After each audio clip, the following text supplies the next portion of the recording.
তালতলা ক্যাম্পাসে। এবারেও তার ব্যতিক্রম নয়। এটা হচ্ছে যারা হাদিস এবং তফসির নিয়ে সর্বোচ্চ ডিগ্রি অর্থাৎ MM, যেটা আমাদের বর্তমান ডিগ্রি অনুসারে MA বলা হয়, MA ফারেক যারা হয়েছে, উত্তীর্ণ যারা হয়ে গেছে, সেই সকল ছাত্রছাত্রীদেরকে এবারে আলিয়া ইউনিভার্সিটি ছাত্রছাত্রীদের পক্ষ থেকে বিদায় জানানো হয়েছে। সর্বপ্রথম যে আপনারা যে আলিয়া ইউনিভার্সিটি চুজ করেছেন আসার জন্য, পড়াশোনা করার জন্য ধন্যবাদ জানাই। এবং এই কয়েক বছর আপনারা আলিয়া ইউনিভার্সিটিতে কাটিয়েছেন।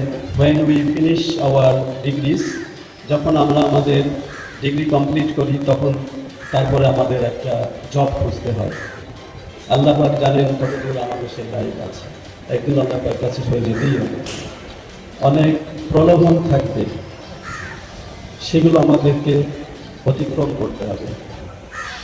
আল্লাহ পাক বলেছেন, আম হাসিবতুম আন তাদখুলুল জান্নাতা ওয়ালাম্মা ইয়ালামাল্লাযিনা জাহাদু মিনকুম ওয়া ইয়ালামাস সাবিরিন। যার অর্থ আপনারা জানেন যে আল্লাহ পাক আমাদেরকে টেস্ট করবেন। তোমরা কি মনে করছো জান্নাতে যাবে? যতক্ষণ না আমি তোমাদেরকে দেখেছি যারা জেহাদ করেছে এবং যারা কত ধৈর্য ধারণ করেছে। ঘাবড়ে যাওয়ার কিছু নেই, বাধা বিপত্তি আসলে ঘাবড়ে যাওয়ার কিছু নেই। আল্লাহর কাছে দোয়া করতে হবে, ইস্তেগফার করতে হবে এবং আমাদেরকে ধৈর্য ধরতে হবে। লাভ,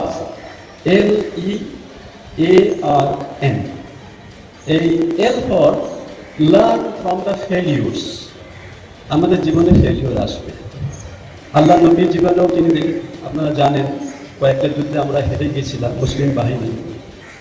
তার থেকে কিন্তু আমাদের শিক্ষা ছিল, সেই শিক্ষা নিয়ে কিন্তু তারপরে আমাদের কিন্তু আর কখনো পরাজিত হতে হয়নি। এর পরে ই ফর এমপ্যাথি, দয়া দেখাতে হবে মানুষের প্রতি।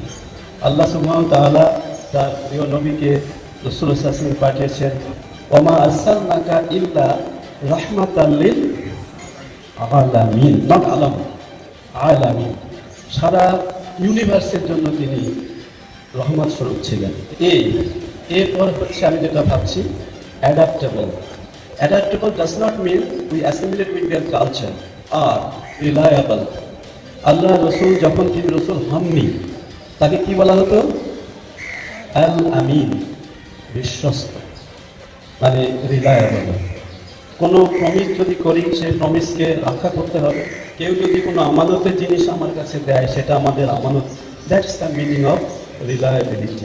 এন মানে networking. Networking is very important in this world. Allah পাক বলেছেন যে তোমরা আল্লাহ রজ্জুকে দৃঢ়ভাবে ধারণ করো আর বিভক্ত হয়ে যেও না। গতকালকে নিউ টাউন ক্যাম্পাসে বেশ কিছু স্টুডেন্ট আমার সঙ্গে দেখা করতে এসেছিল, সবই নিউ টাউনের স্টুডেন্ট। বলো তো, তোমরা আজকে তোমাদের মধ্যে কজন ফজরের নামাজ পড়েছো? একটা হাত ওঠে। 15 জনের মধ্যে একটা ছেলেরও হাত ওঠে, দুঃখের কথা। তারপর আমি বললাম, আচ্ছা বলো তো সূরা ফাতিহার মানেটা কি? একটা ছেলেও সেখানে বলতে পারলো না।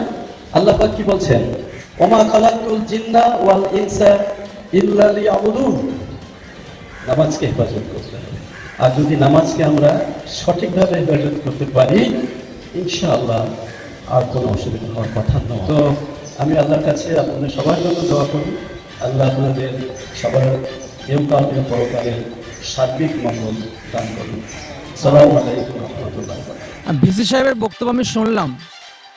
সত্য কথা বলতে কি আমি মন মুগ্ধ হয়ে গেছি।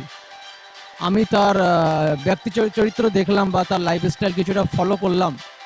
তিনি এর আগে মালয়েশিয়াতে নিযুক্ত ছিল, সেই জন্য বর্তমান মুসলিমদের পৃথিবীতে বিশ্বময় পরিস্থিতি কেমন সেটা অনেক বেটার জানি আমাদের তুলনায়, বা এখানে যারা বিগত দিনে ভিসি ছিল তাদের তুলনায়। আমি তারপরে অবাক হয়ে গেলাম, তিনি একজন আনইসলামিক বলতে পারি আমরা, ইসলামিক কালচার থেকে বেড়ে ওঠেনি। হ্যাঁ, তিনি মুসলমান, কিন্তু তার কালচারটা ইসলাম ছিল না। তারপরও তিনি ইসলামের কালচার নিয়ে এত সুন্দরভাবে উদাহরণসহ দলিল ভিত্তিক আলোচনা করেছেন, সেটা শুধু আমি নয়, আমার যারা শিক্ষক মণ্ডলী তথা প্রফেসররা আছে তারাও অবাক হয়ে গেছে। তিনি আমাদেরকে বলেছেন এটাই যে কিভাবে দেশ এবং দশের জন্য কাজ করতে হবে, কিভাবে মানুষকে ভালো পথে আনতে হবে, দেশের শান্তি বজায় রাখতে হবে, এইসব সম্পর্কে তিনি খুব ভালোভাবে আমাদেরকে বুঝিয়েছেন। হচ্ছে আমি বিগত দিনে অনেক ভিসি দেখেছি, আর সরকারের দলদাস টাইপের ছিল অনেকভাবে আমরা জানতে পারি বিভিন্ন সূত্রের মারফত আমাদের কাছে খবর যেটা এসছে। কিন্তু এই ভিসি দেখলাম একটা সৎ বা ভালো কাজ করার কিন্তু উদ্দেশ্য আছে বা একটা চাহিদা আছে। আর এবারে বিদায়ী ছাত্রছাত্রীর সংখ্যা ছিল 100+। 100+ ছাত্রছাত্রী ছিল। আলহামদুলিল্লাহ খুব সুন্দরভাবে অনুষ্ঠানটা সমাপ্ত হলো। আপনারা ছিলেন, দেখলেন। শুধুমাত্র ধর্মীয় শিক্ষায় শিক্ষিত হলে দেশ কোনোদিন আগে যাবে না। পাশ্চাত্য শিক্ষাও আমাদের দিকে নজর দিতে হবে।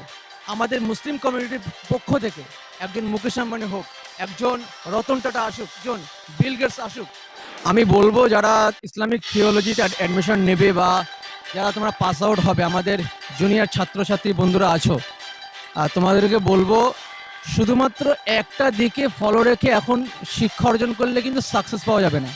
আমার নাম আবু রাইহান, আলী ইউনিভার্সিটির ছাত্র।